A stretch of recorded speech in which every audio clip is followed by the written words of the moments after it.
Well, good morning and welcome everyone. My name is Craig Zamary. I'm a business consultant here at the SBDC at YSU, and we're thrilled to kick off today's session, which is part 2 of our 2-part series on Drive Business Success via Robots.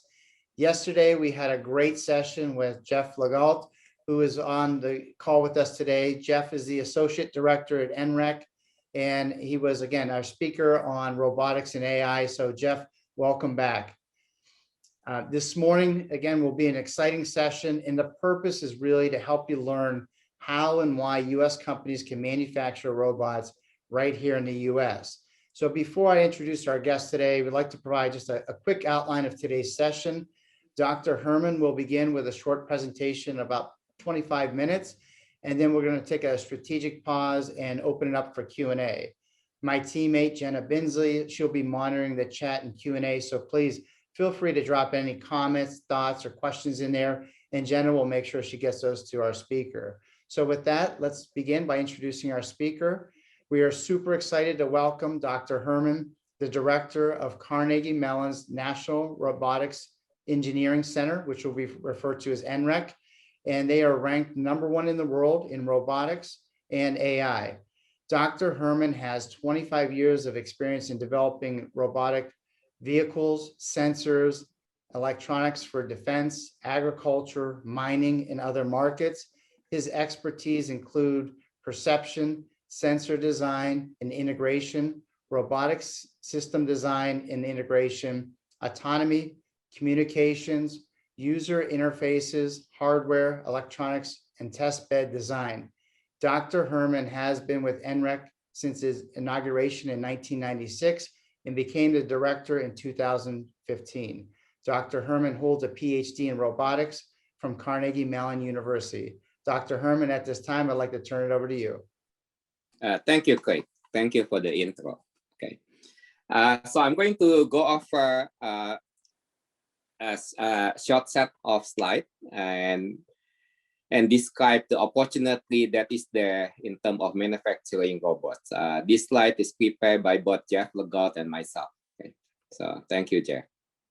Next, okay. So first, I would like to go over the outline.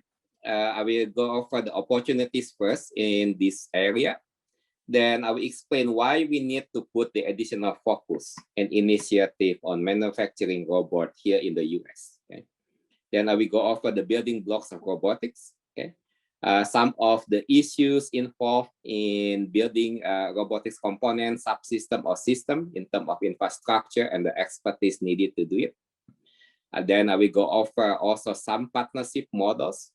If some company want to go into this business, what kind of partnership might make sense there? Okay, and I will go over a little bit on different robotics manufacturing use case. Okay, next. Okay, so the opportunities. Okay. Some of you might already read every day all the excitement about self-driving cars, right? But that is just one example. There is a wider and wider adoption of robots in every industry, and this slide just scratches the surface, Just want to give you some ideas about where the robots are used with industry, okay? So they certainly, the self-driving car, some of them are developed by giant company like Waymo, Google Waymo. Some of them are smaller company like Local Motors in Michigan. There's the middle picture there, okay? And some of them are developed by startup like Nuro that is partnering with Domino Pizza to deliver pizza. That's the top pictures there, right? Another area that's going fast is AMR, or Autonomous Mobile Robot for Warehouse, okay? This is a very fast growing area, and more robots are being designed and built to fulfill the need here. Okay. Basically, when you order things from Amazon or other online retailer, right now, I could almost guarantee at some point your packet will be touched by a robot. Okay, and the number and the use cases for robot application in the warehouse space is just growing very rapidly. Okay, another thing is robot for manufacturing and assembly. Okay, so you can have robot building robot. One of the most common application there is machine tending. Okay, but it's more than that. There's a robotics application for assembly that is growing as well. Okay, another big area is for defense application. Okay, the Army, Air Force, and the Navy, Marine, they are all interested in designing and deploying more robotics vehicle. I put some picture here. The middle picture is the Talon robot that is used for handling explosive from remote location. So we don't put the soldier in harm's way. The bottom picture is the prototype of the Army new RCV medium platform, robotic combat vehicle. Okay, and the top one is a prototype for the lighter version of that. Okay, but that's just a few quick examples. Right, every week, every month, there will be new application here for new type of robot, new kind of robot, and so on. So ultimately, I think we're going to see robots for every industry. You know, you name it, it will be there. Whether it's cleaning robot, painting robot, construction robot, and so on. Okay, and next. Okay, so why do we need to focus on manufacturing robot itself, right? So a little bit of history. US was the leader in the development of industrial robot back in the 70s or 80s. We are the best, basically. All these robots were designed and developed in the US and also manufactured in the US. Okay, there were companies like Cincinnati Milacron that built very nice robot for industrial use. Okay?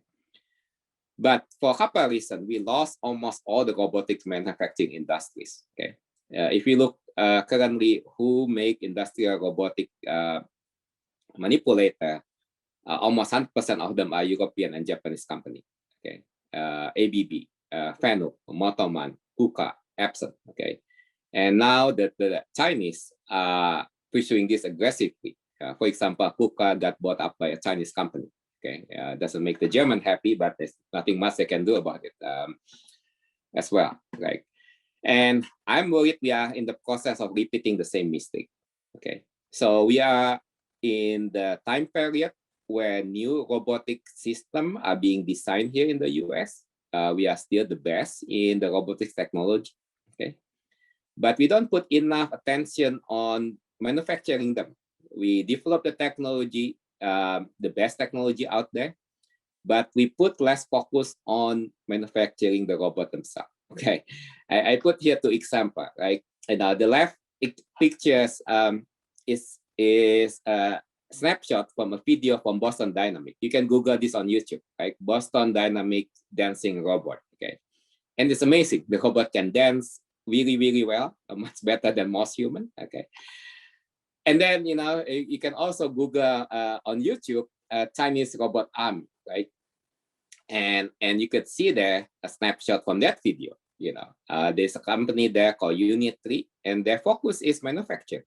You know, so they could manufacture that robotic dog at a fraction of the cost that Boston Dynamics incur in their manufacturing cost. Okay, and why? Because one company we put much more focus on manufacturing. Okay. So next. Okay. So building blocks. Okay. So let's say some of you want to go into robots building business. Okay. What does that mean? You know, what comprises a robot? Okay. This is a picture for our team robot. This is a robot we built for a robotic competition. Okay. It's one of the more complex robots that we built, but the building blocks are the same. Okay. So at the bottom, there's drive locomotion subsystem. In this case, it's a leg with a track as a fit. Okay, so you can scoot over the place. Okay.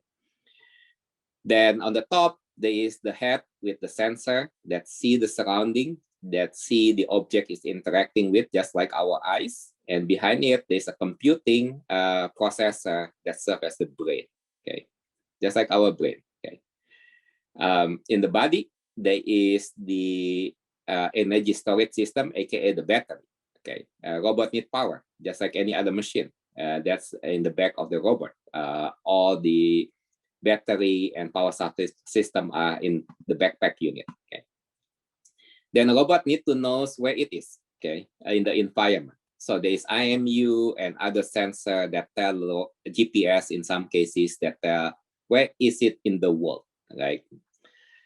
Then the robot would like to do something useful, and we have the manipulator with the end effector to do operation, to do to do deployment of tools, to open the door, and so on in this particular case. Okay, and then there's the frame and the body shell that put everything together, right? That is shown on this picture as well. Okay, so next. Okay, so I will go over some of these subsystems in more detail just to give you all an idea of what they could be. Okay, so sensor and optics.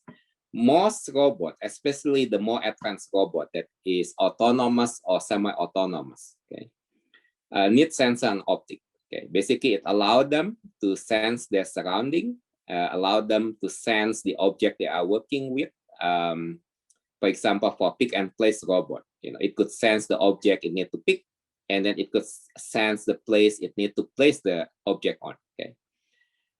You could buy off-the-shelf camera, for example, to do this, but more and more people doing purpose-built sensor. So there's an opportunity there for a company to produce more and more sensor that is purpose-built for robotics. Okay.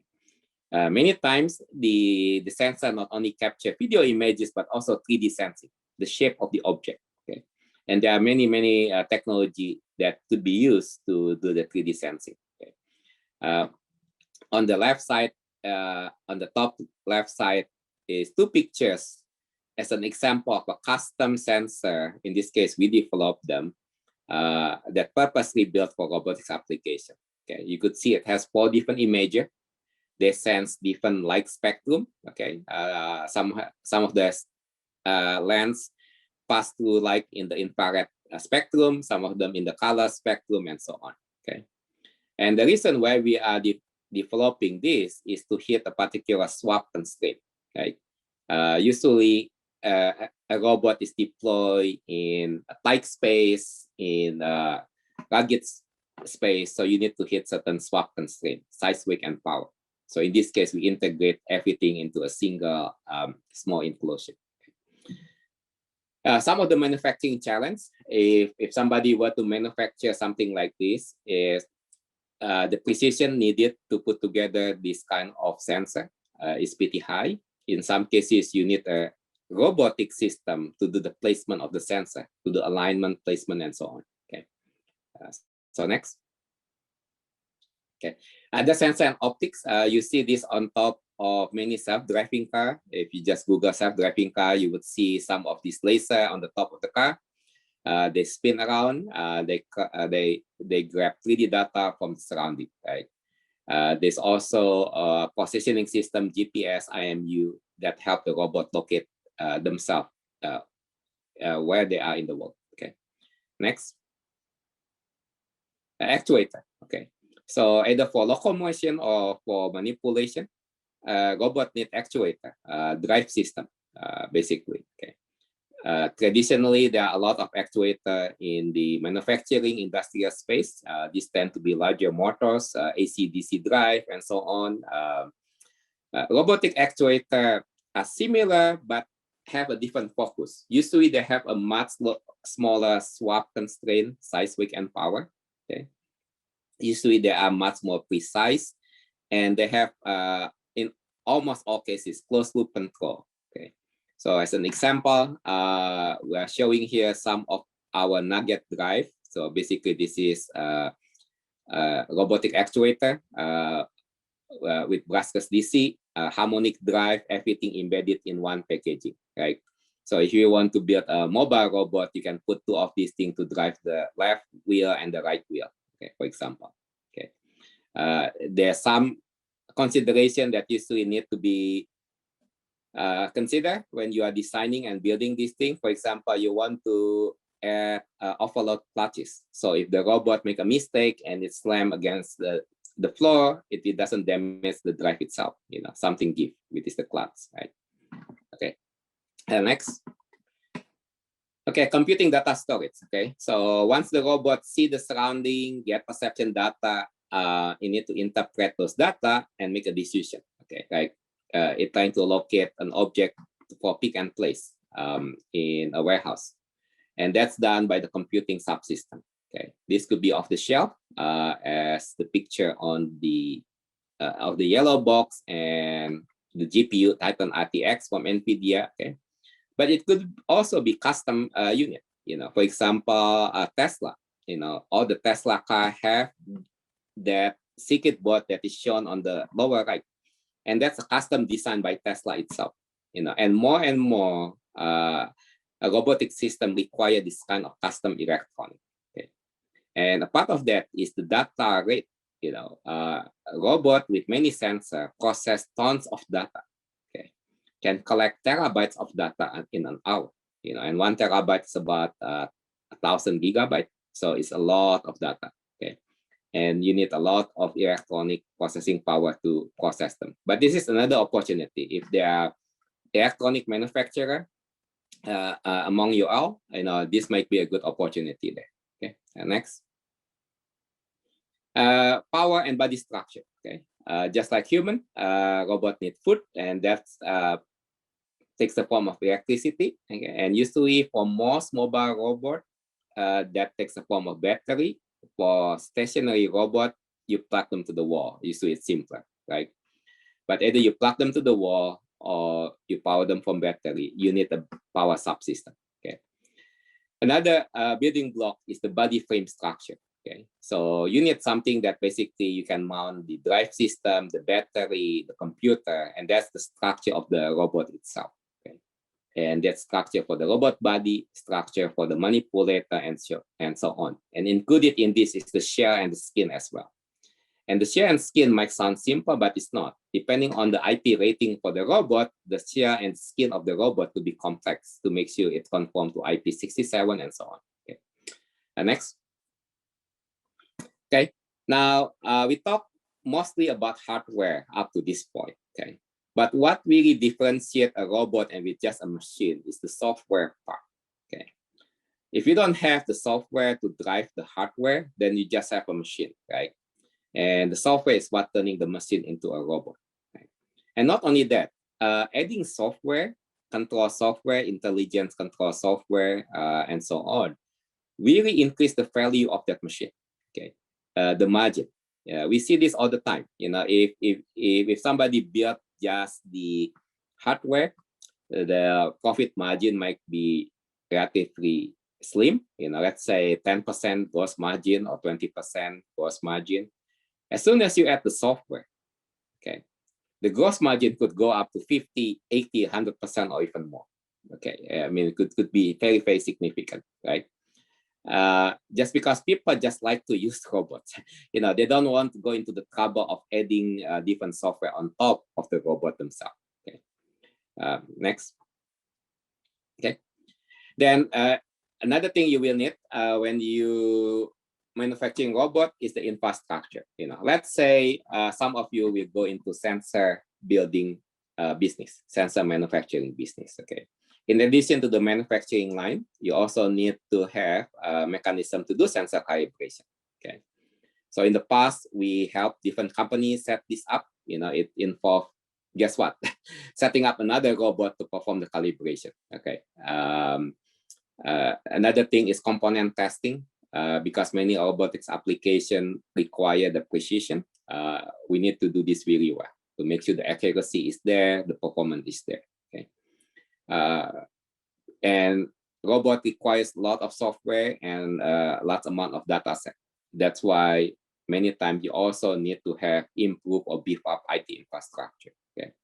And finally, test facility. Depending on what robot you are building, you need to make sure that you can test that robotics product. Okay.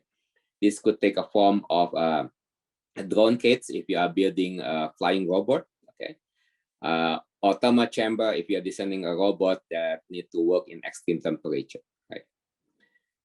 In terms of expertise, it's a mix depending on which building block a company is manufacturing or whether the company is manufacturing the whole system.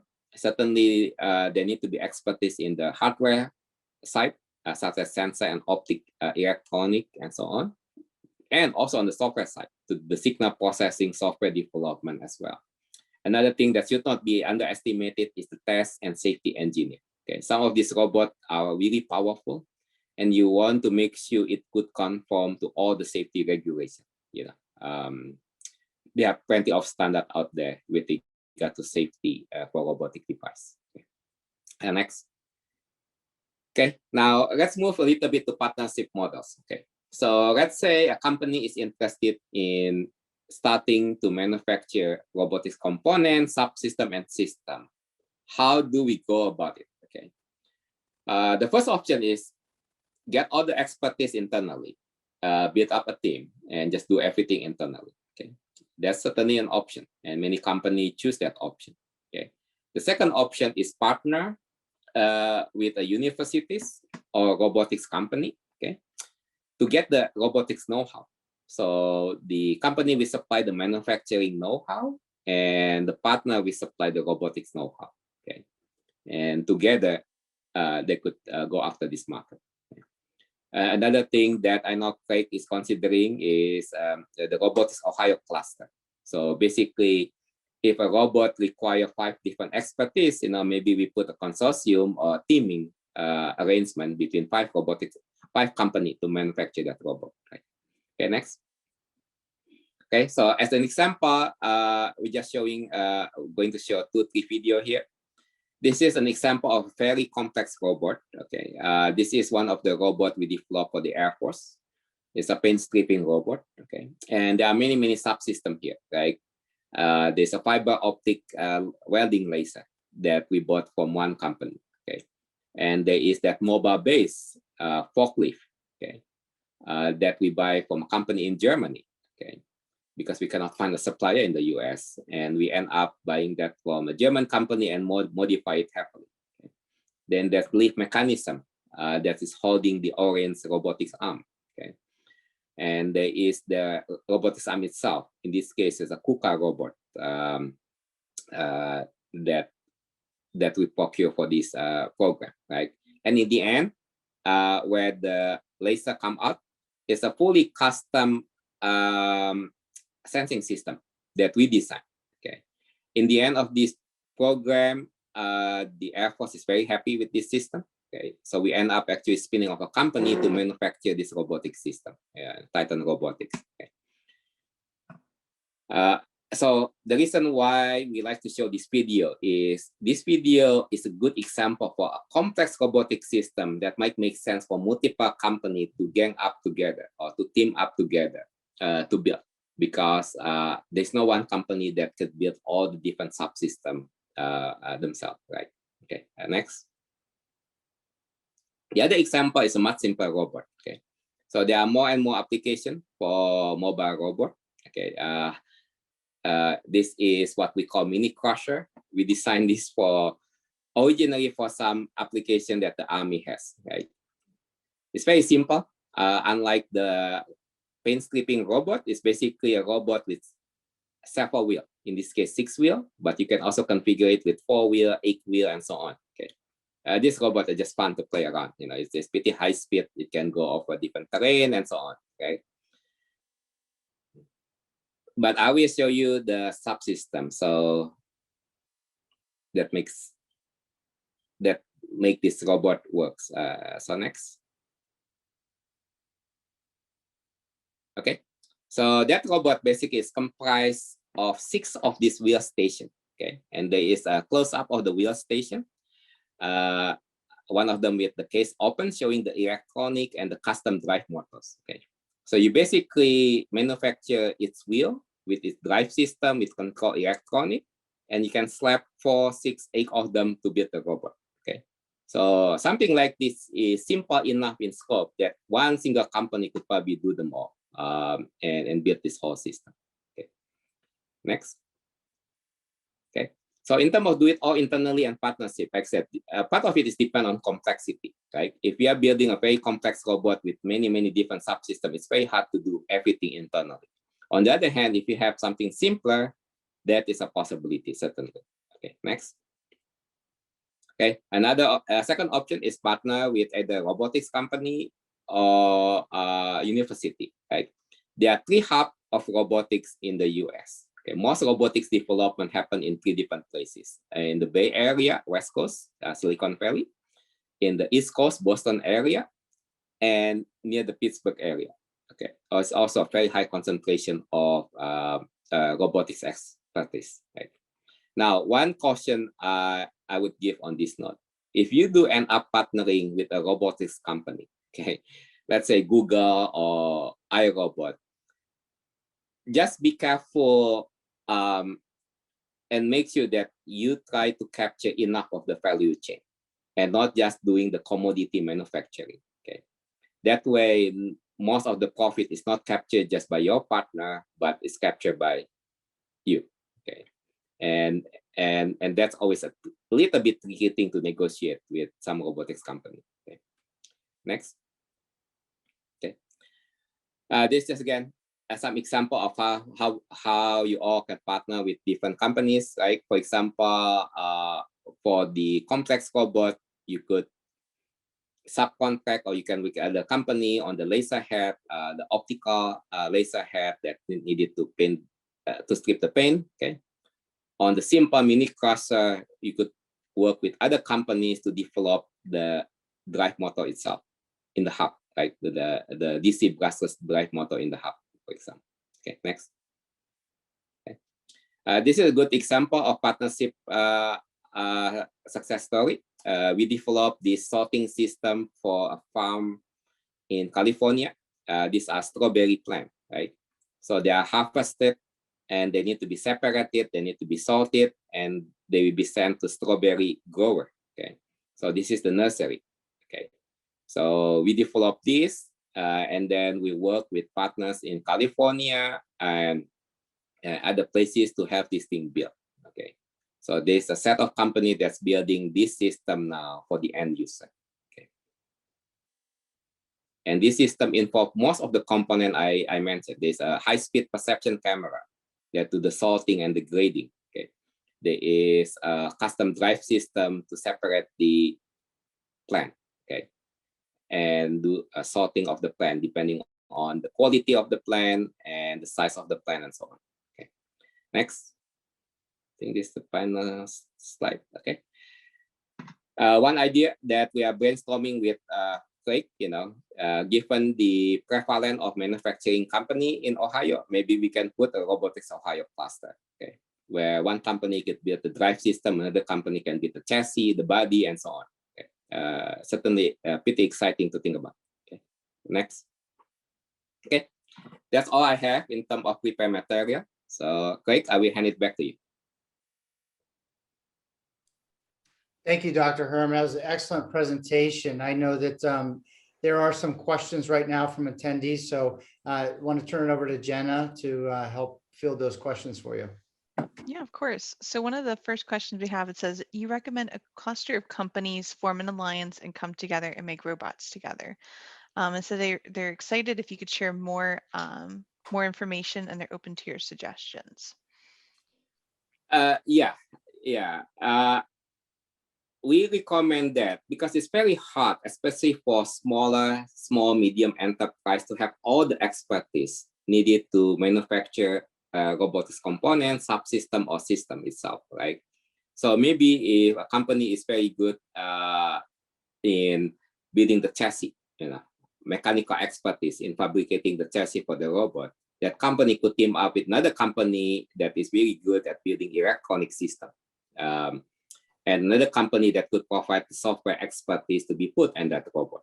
Okay, certainly one of these companies need to be the prime, need to be the lead, but that's what we are suggesting. Sometimes trying to build all the expertise internally is expensive and not the right thing to do. And one of the reasons is robotics technology is moving very quickly. So if you're trying to build too many expertise internally, not only there's a cost in doing that, there's a cost in maintaining that expertise. So many times it's better to do partnership with other companies. Okay, great. Another question here, it says, what countries are currently making robots? Very, very good question. Okay. Depend on what kind of robots. Okay. The industrial robot, as I mentioned, they are mostly manufactured outside the US.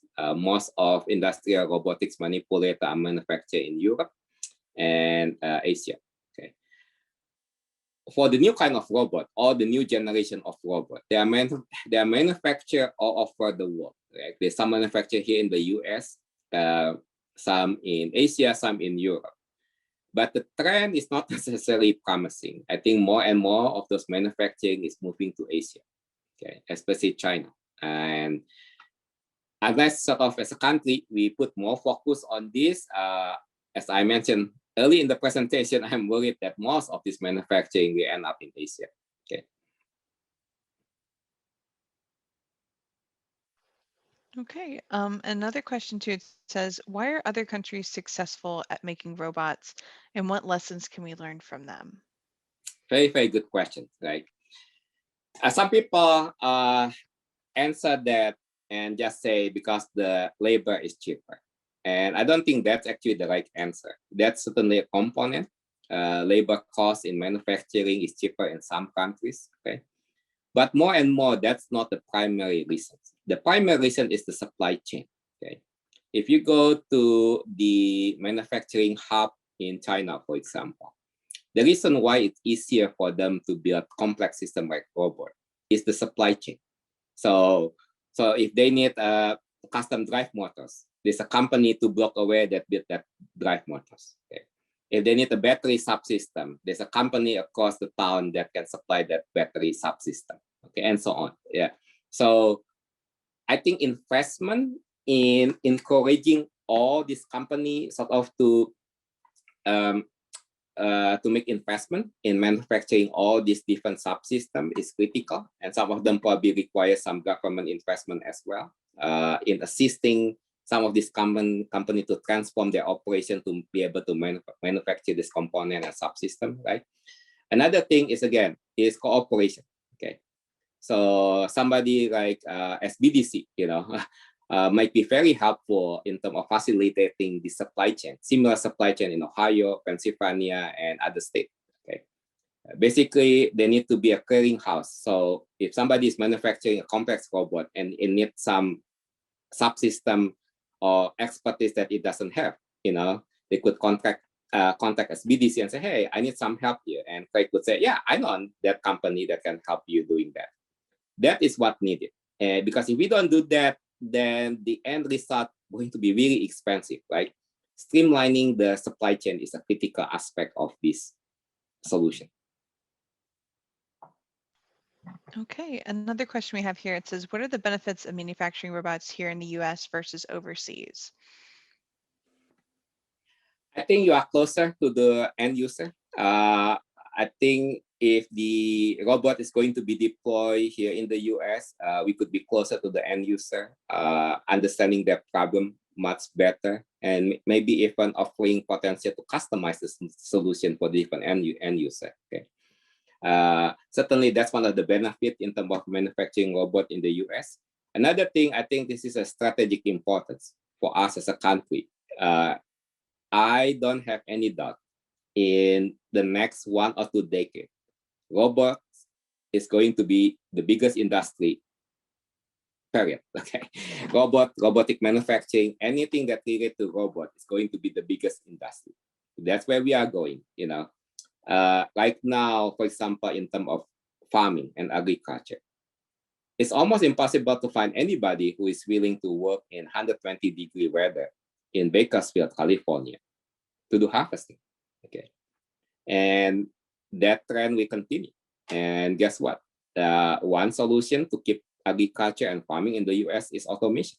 Okay, and that's just one example. So robot as a whole, I think we become the largest industry, and I think it's critical because of its strategic importance to maintain the manufacturing of those robotics system in the US as well. And there is a lot of profit. You know, when talking about companies, right? I mean, the profit motive need to be there, and I think there's big opportunity for companies to make a lot of money in this area. That's great. Okay, another question we have is, how many companies has NREC helped in manufacturing and developing robots? I haven't counted yet, but probably I would say in 1 to 2 dozen, maybe more, probably in that that range. Okay, and the number increased pretty rapidly the past few years. So we've been around for 25 years. Okay, the first 5 years, it's very hard to have a viable business in robotics. Okay, it's still new. You have to really try hard to get business and so on, but that steadily improved. The last 5 to 10 years, it has completely transformed. I think more and more people realize automation and robotics is the answer for many of their problems. Okay. And another question we have here is, how long does it take to develop and implement a robotic manufacturing system for a company? And they said, how far out do we need to plan to do something like this? Very good question. It's hard to answer that though without knowing what the company already has. Okay, I would say at the minimum, probably about 6 months. I think at the higher end, probably 1 to 2 years. And that depends on how well the company existing manufacturing line to be adapted. Okay, for example, if the company already have most of the component and we just need to tweak it, it could be done pretty fast. Okay, if that involves procurement of new machine for manufacturing the robot, that might takes longer. Okay, so that will depend from case to case. Let me give an example of electronic subsystem. Right, if there's a company that already manufacturing electronic for non-robotics market, the modification required to address robotics market is very minimal. It's almost like nil, basically. Okay, another question we have here, it says, does a company, like a manufacturing company, need to have a background in robotics to be able to be a part of this program, or is this knowledge they can gain working with your team? We have, for us, we have other companies that range from zero experience in robotics to companies that have quite a lot of experience in robotics, but they need specific help in one particular area. And we supply that expertise, right? So I think it should cover the whole range of company. For us, certainly we help company that have zero expertise to company that has a lot of expertise. For example, the walking robot that I saw a picture earlier, from Boston Dynamics. At some point we developed a lot of the sensing technology for them as well. Okay. Because they know how to build the walking robot, but they could use some help on perception side. Okay, and we also have, it says, what additional support can your team offer us if we decide to start making robots? Different company approach us for different kind of help. Some company approach us to help on the design part of it, saying, hey, there's a need. We want to manufacture certain kind of robots to solve certain problem. We have the capacity to manufacture them, but we need help in the design phase. Okay, so we work with them to do the design and also modifying the design to adapt it to their manufacturing capability. Okay, which is a very important step. Some company come to us when they have problem for a specific aspect of the manufacturing as well. Okay, whether that's the calibration of the sensor or whether that's the electronic. Okay, we could help them with that. Okay, and finally, one of the most requested help is on the software side. Somebody could manufacture the hardware, but they have very little expertise in the software side, and they need a lot of help on the software, either for control, either for perception, or system level software. Okay, and more, one of the software pieces that I didn't touch yet is how to connect all these robots to the cloud. Okay, so you imagine somebody building 100, 1,000 robots, they are all deployed out there. Okay? It's more and more common to tie them all to the internet. Okay, and so you can grab the data from them every night in real time. Be able to learn from that data and make improvement, and then upload a new set of software with improved capability. Okay, that's something we can also help companies with. And if I may add, Herman, this is Jeff. There's also on the upskilling of the workforce as well, that we have programs who can help the industry to retrain the workers as well. Thank you, Jeff. That's absolutely correct. There are many smart people out there engineer, technician, and a factory worker, right? And one of the questions we often get is, okay, we want to go to the robotics business. What does this mean for our workforce? Okay, as Jeff said, in most time, there could be retraining. The principle in robotics is no different with the principle in mechanical engineering, electrical engineering, and so on. It's just a collection of those. Okay, so certainly we could help with the retraining as well. Okay, and I think the last question we have is here. It says, how big is the robotics market here in the US and then also here within the Northeast Ohio, Western PA region? I don't have the number for the Western Ohio, Pennsylvania region, but in the US, depending on what you consider as robotics market, okay, probably right now it start to hit high tens of billion to few hundred billions of dollars. Just the warehouse robotics to move packages packet, that's growing at, the last number I see is, I think 15% growth year over year, and that might even become a larger numbers, right? And when you have 15+% growth, things get big pretty quickly, okay? And that's just for one industry, the warehouse industry, okay? So my prediction is about 10 years, probably the size of the market is in the few hundred billion to probably $1 trillion. And I don't think that's actually an overestimate. Okay, we had another question pop in the chat. It says, what percentage of the component is made in the US and where do you buy components? Yeah, so fortunately on that front, a good amount of the components are made in the US.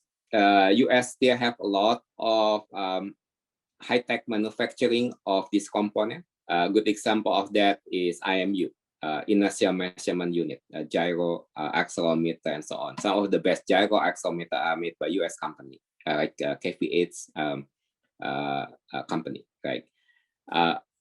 But where we are lacking is the subsystem manufacturing and the system manufacturing. Okay, I think right now, if I have to guess, the most of the component provider, the nice one, probably 1/3 is made in the US, 1/3 is made in the Europe, and 1/3 in Asia. For the basic component level. Okay, and Craig, I think that wraps up Q&A for us currently right now. Thank you very much, Jenna.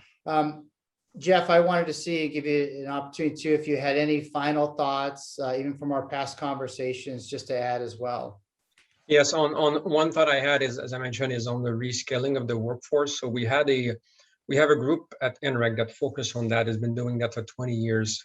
Most of it, they were focusing on kids education robotics, but in the past 5 years, they turned into making programs for training technicians into robotics.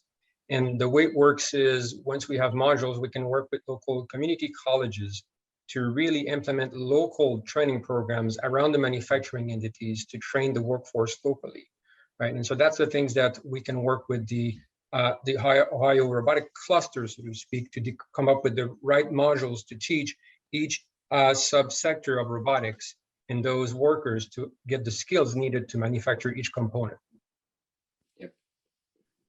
Yep, and we cannot emphasize enough, right, the need for education, either for retraining or even educating our kids so they are ready for this sort of new technology that's coming up here.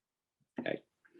Another thing I would like to add is we are still living with this pandemic, right, the COVID pandemic. Hopefully we are at the tail end of that with the vaccination and so on, right?